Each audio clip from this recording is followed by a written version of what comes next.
자, 이번 시간 조세 총론 관련한 부분 되겠고, 1년에 최대 2문제가 구성이 되는 영역이 되겠습니다. 제일 먼저 이제 가장 기본이 되는 맥락이 될 것이 조세 분류 중에서 기본 틀은 이건 알고 있어야 돼. 이것도 외우지 않게 되면 뒤에 약간 응용 들어가는 문제들을 해결을 할 수가 없습니다. 그래서 자, 우리가 조세라고 하는 것은 독립세라고 하는 개념과 부가세라고 하는 개념이 있게 됩니다. 그래서 특정한 자, 과세, 납세무가 성립했을 때 성립하게 되는 세금을 가리켜서 독립세, 이 세금에 딸려서 들어가야 되는 세금을 부가세라고 이렇게 얘기를 합니다. 그래서 취득세라고 하는 것, 등록면허세, 재산세, 종부세, 양도소득세 이렇게 5개가 우리 시험에서 주로 다뤄지는 세목이 될 테고, 나중에 경우에 따라서 종합소득세라고 하는 것도 가끔 출제가 되는 경향이 있습니다. 그래서 중심축이 되는 것은 취득세, 등록면허세, 재산세, 종부세, 양도소득세 해서 취득세, 과세 대상 물건을 취득하게 되면은 자, 이때 취득하느라도 60일 내 취득세 내야 되고요. 그때 같이 부과하는 세금이라는 것이 지방교육세라고 하는 지방세가 하나가 있고요. 그 다음에 같이 세트로 가는 게 국세 일종인 농어촌 특별세라는 개념이 있게 됩니다. 자, 등록면허세, 부가세로서 지방교육세라는 개념이 하나가 있게 될 것이고요. 그래서 또 재산세 부가세로서 지방교육세, 그다음에 종부세 부가세로서 농어촌 특별세, 그다음에 양도소득세 부가세는 큰 쟁점이 되지 않습니다. 여기서 뭐 감면되는 경우 이런 것들은 큰 쟁점 안 되고요. 나중에 취득세 내야 되는 경우 모두 같이 내야 된다. 바로 지방교육세, 농어촌 특별세도 같이 내야 된다. 등록면허세 낼 때 같이 내야 되는 세금, 지방교육세라고 하는 거, 재산세라고 하는 것에 같이 내야 되는 세금이 지방교육세가 있어요. 그다음에 이제 종부세, 농어촌 특별세에서 바로 뒤에서 부동산 활동에 따른 부동산 조세 분류 이런 것 논의할 때도 이 독립세 대응해서 부가세를 일단 외우고 있어야지 실제 내용을 소화하실 수 있습니다. 해서 자, 본론 들어가서 26회 때 나왔던 주제, 자, 바로 과세 주체에 따른 조세 분류라고 하는 것이 있게 되겠습니다. 그래서 일단 국가에서 부과하는 세금, 소득세라고 해서 양도소득세 등이 중심이 되겠고, 종부세 두 가지는 국세 범주에 해당이 됩니다. 지방세 범주에는 3가지, 취득세, 등록면허세, 재산세라고 하는 것이 중심축이 되게 됩니다. 그래서 자, 이게 이제 특별시나 광역시 단위에서 이 취득세, 등록면허세, 재산세를 부과할 때 어떻게 부과를 할 거냐라고 했을 때, 특별시장, 광역시장이 부과하는 지방세에는 취득세라는 개념이 있게 될 테고, 이 특별시나 광역시 단위에서 구청장이 부과하는 세금에는 등록면허세, 재산세라는 개념이 있게 됩니다. 그 다음에 이제 도세로서는 도 단위에서 되는 도지사가 부과하는 세금에는 취득세와 등록면허세가 있게 될 것이고, 그 다음에 도 밑에 있는 시장, 군수가 부과하는 세금은 재산세라는 개념이 있게 됩니다. 그래서 논리구조적으로 이렇게 가면 저는 이렇게 외웠어요. 그래서 특별시나 광역시에서는 원해서 순서 취득세, 등록면허세, 재산세 중에서 첫 번째 단계 취득세만 특별시장, 광역시장이 부과할 수 있다 이렇게 볼 테고, 도 단위에서 부과하는 세금 바로 취득세와 등록면허세 2개가 있게 된다 해서, 그럼 나머지가 구세가 되고 나머지가 시군세가 되게 된다. 26회 때 요걸 가지고 출제가 이루어졌습니다. 그 다음에 이제 요걸로 계속 이슈가 되고 있는 것이 조세 분류 중에서 부동산 활동에 따른 조세 분류라고 해서, 이게 제일 까다로웠었죠. 특히 30회 때 보유 단계에서 내는 세금, 자, 개수 물어봤던 적이 있었고요.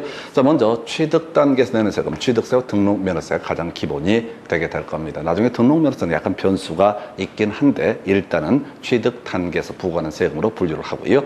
취득세 부가세로서 지방교육세라고 하는 것, 취득세 부가세로서 농어촌 특별세라는 개념이 있습니다. 그리고 등록면허세 부가세로서 지방교육세라는 개념이 있다. 그래서 결과적으로 지금 이제 취득 단계에서 내는 세금에는 취득세와 등록면허세, 그리고 부가세로서 지방교육세, 농어촌 특별세 등이 있게 된다.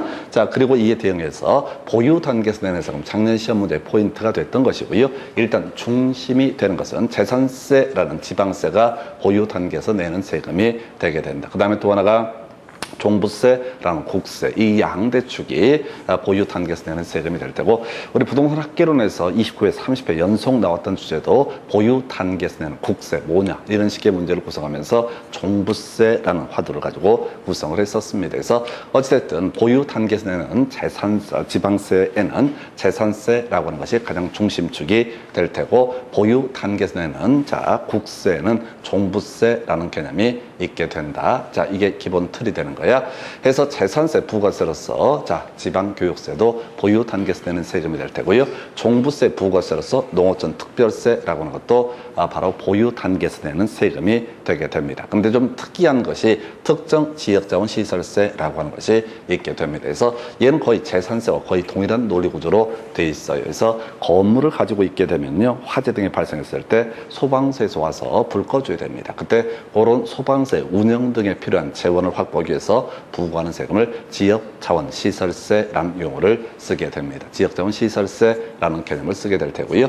그 다음에 이제 좀 어려웠던 것이 우리가 이 주택을 가지고 만약에 세를 나서 월세를 얻게 된다. 그때 내야 되는 세금이 소득세라고 해서 종합소득세가 될 수도 있고요. 경우에 따라서 지방소득세가 될 수도 있다. 그래서 보유 단계에서 내가 주택이라든가 이런 것을 가지고 세를 주고 소득을 얻게 되면 지방소득세 또는 종합소득세 이런 세금도 내게 됩니다. 자, 그리고 나서 양도소득 단계에서 내는 세금의 가장 대표적인 케이스가 양도소득세라고 하는 것. 그 외가 지방교육세자, 지방소득세라는 것도 양도 단계 해서 결국 이제 5개 세목을 중심으로 해서 좀 특이한 것들 한두 개 살을 붙여가는 식으로 정리를 해 두셔야 되고, 요게 30회 때 출제가 됐던 주제. 문제는 이제 백날 똑같은 문제를 출제하더라도 암기돼야지 실제 문제를 풀어가실 수 있습니다. 그래서 공부를 이제 조금씩 해보면서 느끼셔야 되는 게 본질적으로 이건 암기에 관한 문제이지 뭐 이해고 자시고의 문제도 아니에요. 제가 해드릴 수 있는 것들은 분석해서 요런 게 주로 나오니까 많이 할 거 없고, 물론 이것도 많아요. 근데 쓸데없는 거를 막연하게 하지 말고 이거라도 해보자, 이렇게 제안을 드립니다. 그래서 부동산 활동에 따른 조세 분류 30회 때 요건 사실 통계적으로 좀 많이 나왔었고, 과세 주체에 따른 조세 분류가 26회 때 구성이 되게 됩니다. 자, 그리고 나서 이제 지금 이제 납세의무의 성립과 소멸이라고 해서 이거 뭐 다 볼 건 아니고 여러분 자료에는 이보다 좀 정리를 해 놓은 상태입니다. 해서 자, 먼저 취득세 간단하죠. 취득세 과세 대상 물건을 취득한 때 60일 내에 취득세 신고 납부할 의무가 있다. 두 번째, 등기 등록을 하고자 할 때 등록 면허세에 미리 신고하고 납부를 해야 된다. 해서 나중에 바로 가산세라는 개념과 연계가 되게 될 테고요. 그 다음에 이제 재산세하고 종부세는요, 과세 기준일이라고 해서 매년 6월 1일 기준으로 납세 의무가 성립하게 된다. 좀 특이하고 어려웠던 것이 소득세, 양도소득세를 대표값으로 삼게 되는데 과세 기간이 끝나는데 납세 의무가 성립하게 된다. 그래서 이 과세 기간이라고 하는 것은 매년 1월 1일부터 12월 31일까지 가르쳐서 과세 기간이라는 용어를 쓰게 됩니다. 그래서 이 과세 기간이 끝나게 되면 어떻다? 바로 소득세 납부할 의무가 있다. 물론 실질적으로 나중에 양도소득세 영역에 가서 보면은 예정신고 납부라는 개념이 있어서 그 다음에까지 가서 세금을 내야 되는 것은 아니고 미리 땡겨서 세금을 받는 그런 구조인데, 일단 법 체계 하에서 소득세 납세 의무는 과세 기간이 끝나는데, 자, 그리고 자 28회인가에 좀 특이한 건 있었죠. 주민세라고 하는 거에서 자 6월 넘어서 7월까지 살아남아 있게 되면 바로 자 균등분 주민세, 재산분 주민세에서 아까 재산세나 종부세 납세 의무라고 하는 것은 6월 1일 날 성립하게 될 것이고요.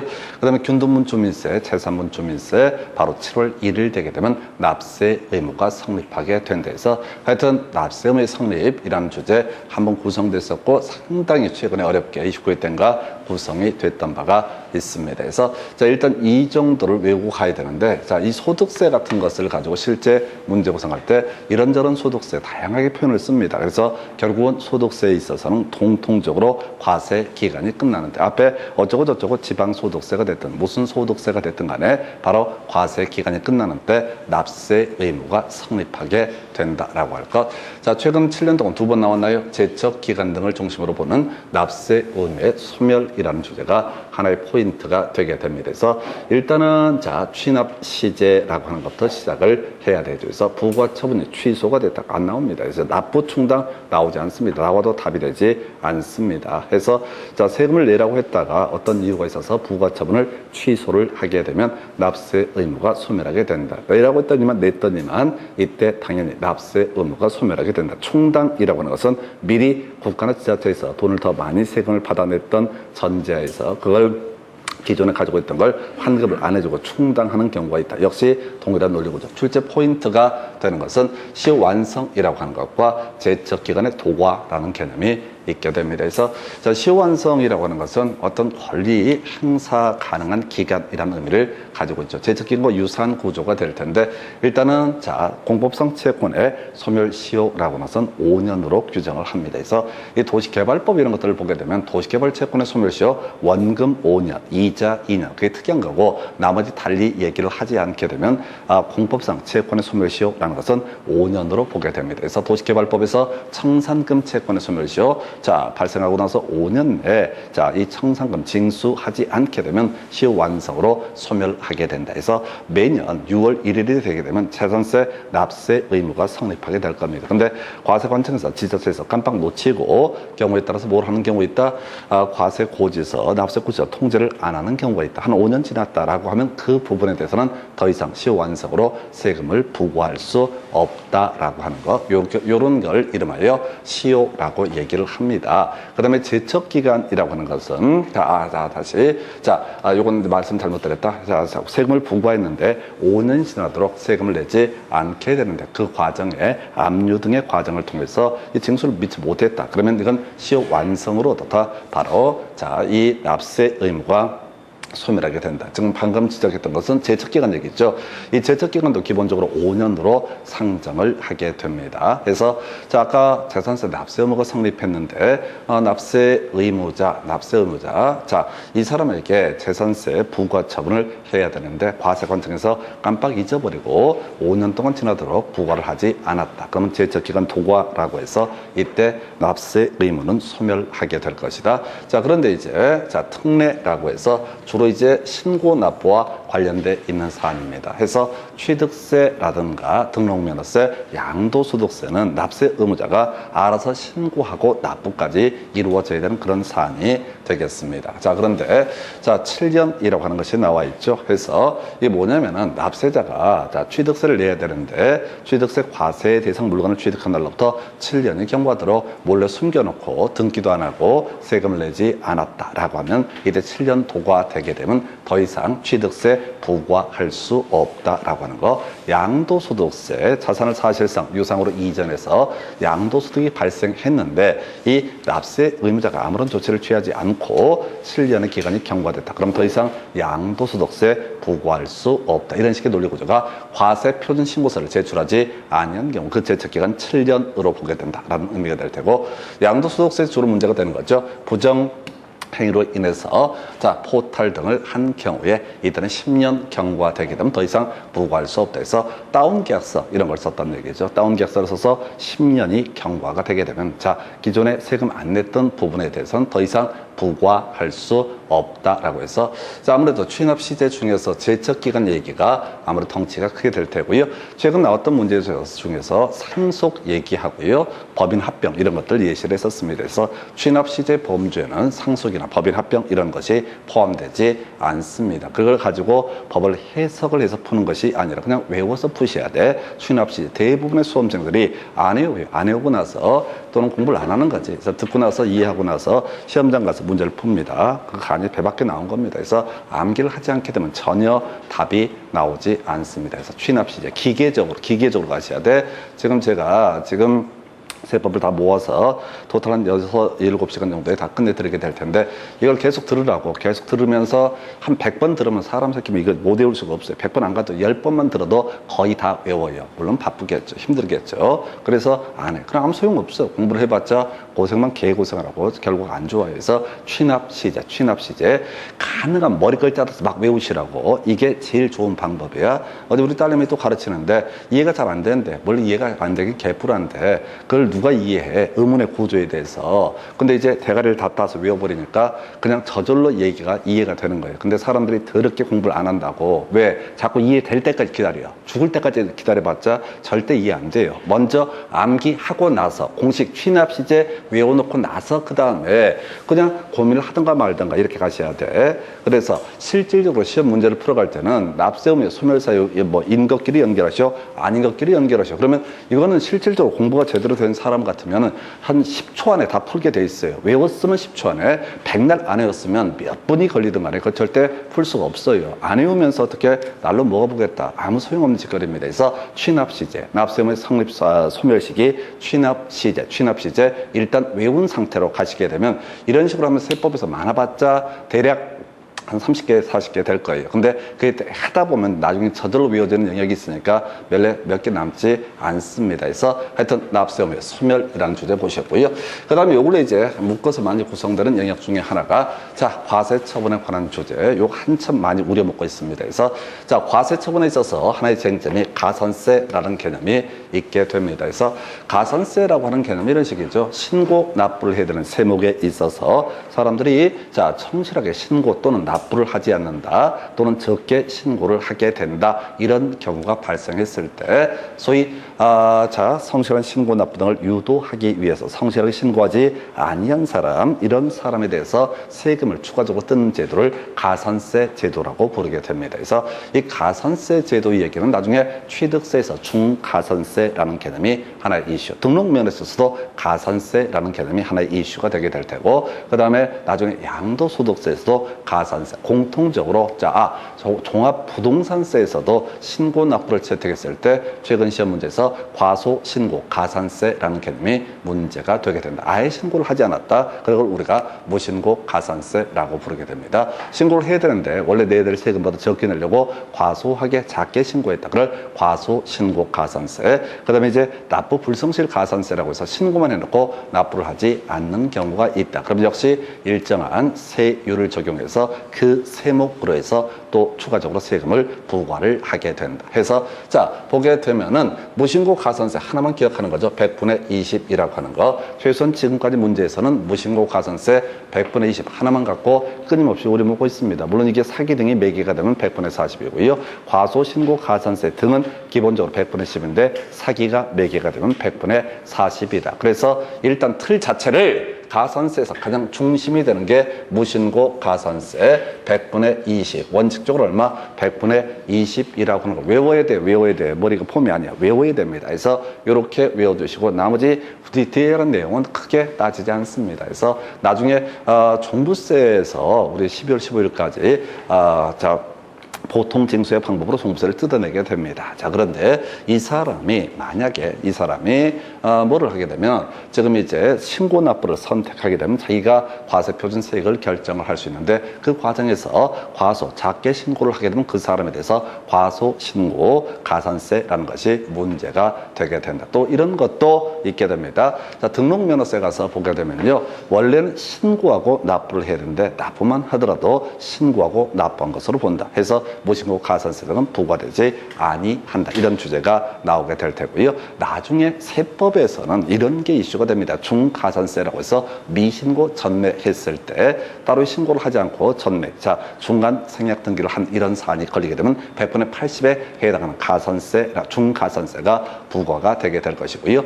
장부 미보존의 경우에 걸리게 되면 100분의 10에 해당하는 중가산세에서 이런 것들이 나오게 될 겁니다. 그 외에도 나중에 양도소득세 파트에서도 예정신고 납부 등을 해야 되는데 예정신고 등을 하지 않는다 그러면 가산세 문제가 발생하게 될 것이다. 또 납부를 하지 않는다 그러면 납부 불성실 가산세 등이 문제가 되는데 납부 불성실 가산세는 제가 숫자도 안 써놓은 게 너무 복잡해요. 그래서 이걸 옳게 낼 수는 없고요. 항상 택도 없는 소리를 가지고 틀리게 구성한다라고 할 것. 그래서 일단은 이게 최근 문제에서 이슈가 됐고 감면 여부라고 하는 거. 자, 취득세라든가 등록면허세 또 지금 종부세 또 양도소득세 이런 세금 등에 있어서 성실하게 신고 납부를 참 하면 좋을 것 같은데 안 하는 경우가 있다. 그럼 이제 가산세가 그 세목으로 부과가 되게 됩니다. 그래서 취득세를 원래 내야 되는 금액이 원래 100만 원이었다. 그런데 이제 이 사람은 정상적으로 100만 원을 냈다라고 내려갔으면 90만 원만 내도 되는 그런 감면 사유가 있게 된다.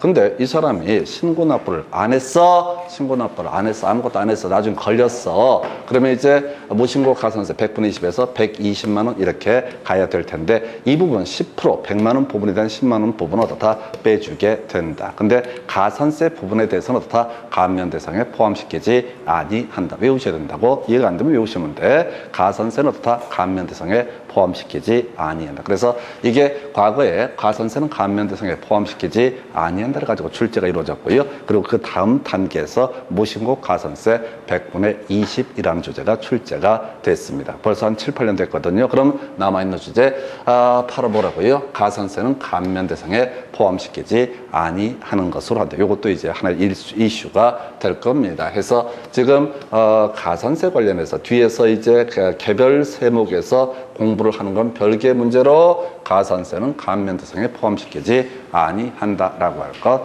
자, 이제 과세 처분에 대한 불복 과정. 요즘 이제 작년에 문제가 구성이 됐었죠. 그래서 과세관청에서 세금 내라고 과세 고지, 납세 고지 등을 하게 되면 그 처분권자에게 있습니다라고 하는 것을 이 신청, 그보다 위에 있는 애한테 하는 것을 심사청구 또는 심판청구라고 부르게 됩니다. 이걸 총칭하여 행정심판이라는 용어를 쓰게 됩니다. 행정심판이라는 용어를 써요. 자, 근데 법에서는 이렇게 되어 있어요. 이 신청할 수 있다. 대신 이제 6, 91. 숫자는 중요한 게 아니고요.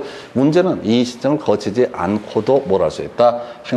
심사청구나 심판청구를 할 수가 있다. 그래서 법에서는 원래 순서가 이 신청, 심사청구 또는 심판청구 이렇게 돼 있는데 이런 절차, 앞쪽 선결 절차를 거치지 않더라도 바로 다이렉트로 뭘 할 수 있다. 심사청구, 심판청구를 할 수가 있다. 이렇게 갑니다. 근데 작년 시험 문제 포인트는 이거였었죠. 원래 이제 어떤 다툼이 있게 되면 법원에 가서 시비를 걸게 됩니다. 이걸 우리가 행정소송이라고 부르게 됩니다. 근데 우리 국세기본법, 지방세기본법에서는 뜬금없이 자, 과세 처분에 불복이 있을 때, 불만이 있을 때는 이신청, 심사청구, 심판청구 이런 걸 엄청 복잡히 이렇게 나열을 하고 있습니다. 똑같은 논리 구조야.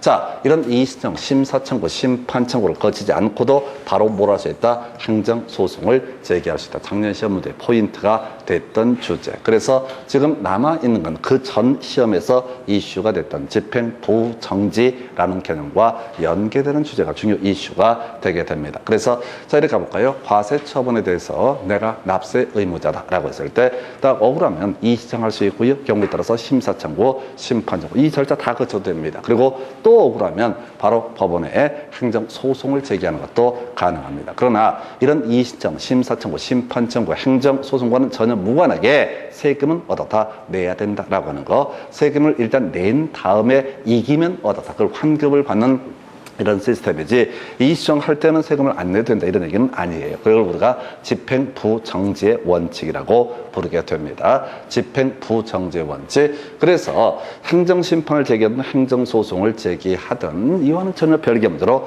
내야 될 세금은 다 내야 된다. 근데 어떤 사람이 자 지금 세금을 안 낸 상태에서 이의신청, 심사청구, 심판청구가 이루어졌다. 그러면 이 과세관청에서는 자 뭐라고요? 이의신청을 하든 말든 심사청구를 하든 말든 심판청구를 하든 말든 그냥 달리는 겁니다. 바로 압류 들어가고 공매를 붙이는 방식으로 진행이 되게 됩니다. 그래서 이게 자 이렇게 진행이 돼야 되는데 자 우리가 이제 외울 게 보류할 수 있다. 요거 외우셔야 되잖아요. 그래서 30일까지 공매처분을 보류할 수 있다. 외우셔야 된다고요. 해서 30일까지 공매처분을 보류할 수 있다. 이게 이제 중요한 포인트가 되고 이게 답이 되는 주제가 될 거라고. 지난번에 60일까지 공매처분을 보류할 수 있다. 틀린 것을 고르시오. 답을 뽑았다고요. 문장을 읽으려고 하지 마시라고. 문장 절대 못 읽으니까. 여러분들이 시험장 가시면 특히 세법이 요즘에 미친놈들처럼 엄청 길게 내가지고 작년 수험생들 같은 경우 세법 읽다가 다 토할 정도입니다. 너무 길어. 너무 길으면 어떻게 돼? 열심히 해도 안 돼. 안 되는 걸 해봤자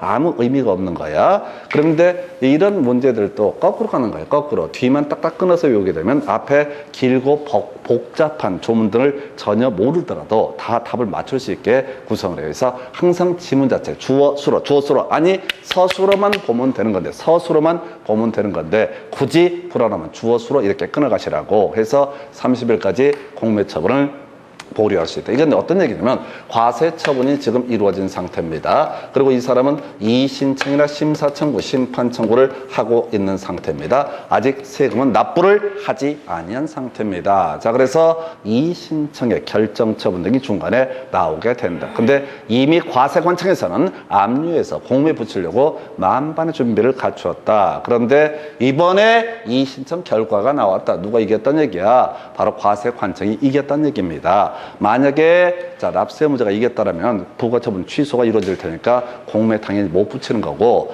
과세관청이 이겼다라고 전제가 됐을 때 자 이 결정 처분이 있는 날로부터 얼마 30일까지 공매 처분을 보류할 수 있다. 이건 이제 과세관청에서 마지막 기회를 주겠다. 지금 또 세금을 안 내게 되면 그냥 바로 팔아서 자 채권을 회수를 하겠다라고 하는 개념. 이게 이름하여 뭐라고요? 30일까지 공매 처분을 보류할 수 있다. 외우실 게 뭐라고요? 30일까지 공매 처분을 보류할 수 있다. 그러니까 나중에도 책 읽을 때 자료 정리한 거 보면서 제발 읽어보지 마. 본인의 뇌를 너무 믿지 마시라고 돌아서면 다 잊어버려. 그냥 계속해서 30일까지 공매 처분을 보류할 수 있다. 이게 어설프게 내용 봐봤자 절대 읽을 수도 없다니까요. 학원 강사인 제가 봐도 세법은 왜 이게 특히 30회 문제는 지문이 너무 길어가지고 읽다가 이게 무슨 말이고 아니고를 떠나서 지문 길이 때문에 손을 댈 수가 없는 상태에 이를 정도라고요. 그럼 어떻게 해야 돼? 그냥 날탱이처럼 해야지. 시험이 그렇게 나오면 거기에 맞춰서 공부를 해야 돼. 백날 읽어봤자 모를 얘기가 부지기수야. 그래서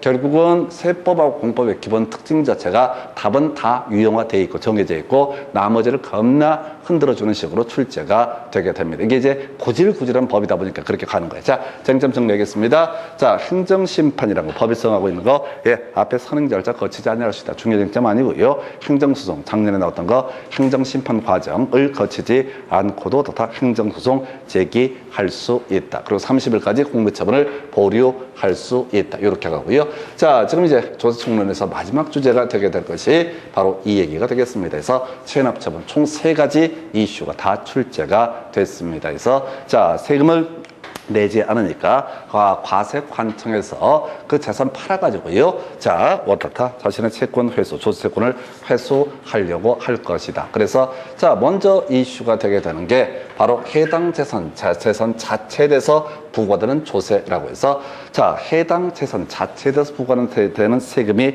뭐가 있느냐. 여기 이제 아까 보유세랑 착각할 수 있는 부분이 되게 되는 거죠. 그래서 보유세는 재산세, 종부세, 재산세 부과세로서 지방교육세, 종부세 부과세로서 농어촌 특별세라고 하는 것, 그리고 지역자원시설세 외에도 종합소득세, 지방소득세 이런 것들도 보유세 일종이었습니다. 그런데 거기서 종합소득세나 지방소득세는 보유 단계에서 부과하는 세금이기는 하지만 그 재산 자체에 대해서 부과되는 세금은 아니다. 그 재산을 가지고 소득이 발생했을 때 부과하는 세금이 종합소득세, 지방소득세라는 개념이 된다. 그래서 지금 보니까 재산세라고 하는 거, 그 다음에 종부세라고 하는 거. 자, 재산세 거의 유사한 구조를 갖다 보시 지역자원 시설세라는 개념이 있었고요. 재산세 부과세로서 뭐가 있었어요? 지방교육세. 재산세 부과세로서 또 뭐가 있다?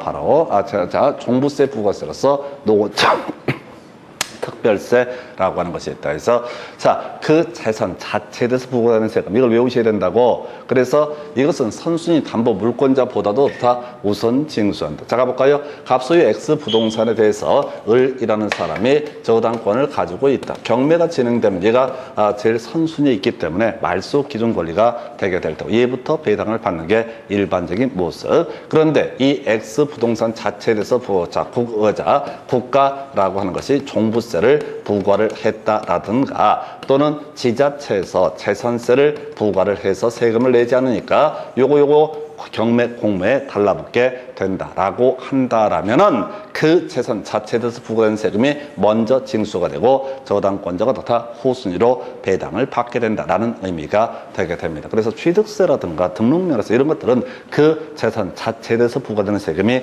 아니기 때문에 조세채권을 가지고 있는 사람도 그렇다고요. 선순위 담보물권자보다도 우선 변제를 받을 수는 없다라고 해서 이게 이제 지금 한 10년 사이 3번 정도 출제가 됐어요. 그리고 29회 때 취득세 얘기 한번 흔들어 줬었고 재산세, 종부세 같이 29회 30회 연속 출제가 됐던 주제가 되게 됩니다. 그래서 결국은 앞에서 독립세 얘기하고요. 자, 부가세까지 다 알아야지 이 문제를 좀 자유롭게 풀어갈 수가 있어요. 제일 처음에 말씀드렸던 독립세와 부가세의 관계, 그게 암기가 돼 있지 않기 때문에 여기 와서 개고생을 합니다. 이게 무슨 세금인지 왜 내는지 이렇게 가게 될 테고요. 그래서 자, 요거 하나, 자, 자주 나오고 있고요.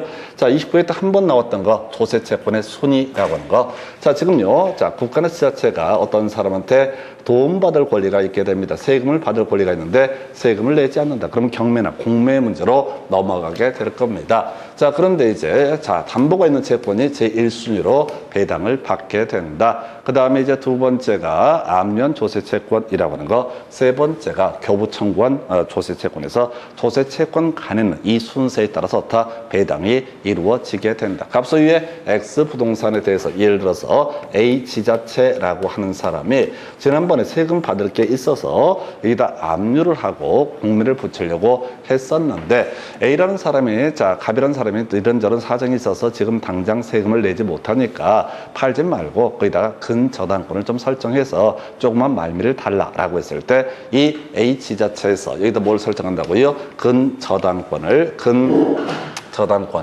설정을 하게 됩니다. A 지자체 명의로 근저당권을 설정을 하게 됩니다. 그래서 근저당권 들어갈 테고 이때 A 지자체라고 되어 있습니다. 이걸 우리가 담보가 있는 조세채권이라고 얘기를 합니다. A라는 지자체는 근저당권이라고 해서 담보 처분권을 가지고 있다. 그래서 우리 세법에서는 이걸 담보가 있는 조세채권이라고 부르게 될 테고, 자, 그래서 얘는 이제 세금을 안 받고 우선 기다리고 있는 중인데, 자, 또 X가 갑이 세금을 내지 않자, 자, 이 사람이 B라고 하는 지자체에서 압류 등기 등을 통해서 이걸 공매에 붙이려고 준비를 하고 있습니다. 그래서 이번에 팔아서 채권을 회수하자, 조세채권을 회수하자라고 해서 B라는 지자체가 만들어지게 된다. 이걸 우리가 바로 압류한 조세채권이라고 부르게 됩니다. 그 다음에 C라는 지자체에서 나도 쟤한테 세금 받을 거 있는데 라고 해서, 자, 교부청구, 나도 배당금 다오라는